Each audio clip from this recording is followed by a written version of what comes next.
بسم اللہ الرحمن الرحیم، اللہم صلی علی محمد وعلی محمد وعجل فرجہم۔ امام جعفر صادق علیہ الصلوۃ والسلام فرماتے ہیں کہ رسول اللہ صلی اللہ علیہ وآلہ وسلم نے فرمایا، جب تم میرے بعد اہل شک اور بدعتیوں کو دیکھو تو ان سے برات کا اعلان کرو، ان کو خوب گالیاں دو، ان کو لعنت و ملامت کرو، ان کی برائیاں بیان کرو اور ان کے خلاف بولتے رہو اور ان کو رسوا کرو تاکہ وہ اسلام میں فساد پھیلانے کی طمع نہ کریں، یعنی لالچ نہ کریں۔ لوگ ان سے ہوشیار رہیں اور ان کی بدعت نہ سیکھیں۔ اس پر اللہ تعالیٰ تمہارے لیے نیکیاں لکھے گا اور آخرت میں تمہارے درجات بلند کرے گا۔ اگلی حدیث میں امام صادق علیہ الصلوۃ والسلام نے فرمایا، اہل بدعت کے ساتھ دوستی نہ کرو اور نہ ہی ان کے ساتھ بیٹھو، ورنہ لوگوں کی نظر میں تم انہی میں شمار کیے جاؤ گے۔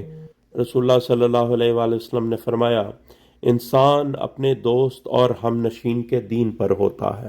کتاب الکافی جلد 2 صفحہ 375۔ اللہم صلی علی محمد وعلی محمد وعجل فرجہم وعلی اعدائہم اجمعین۔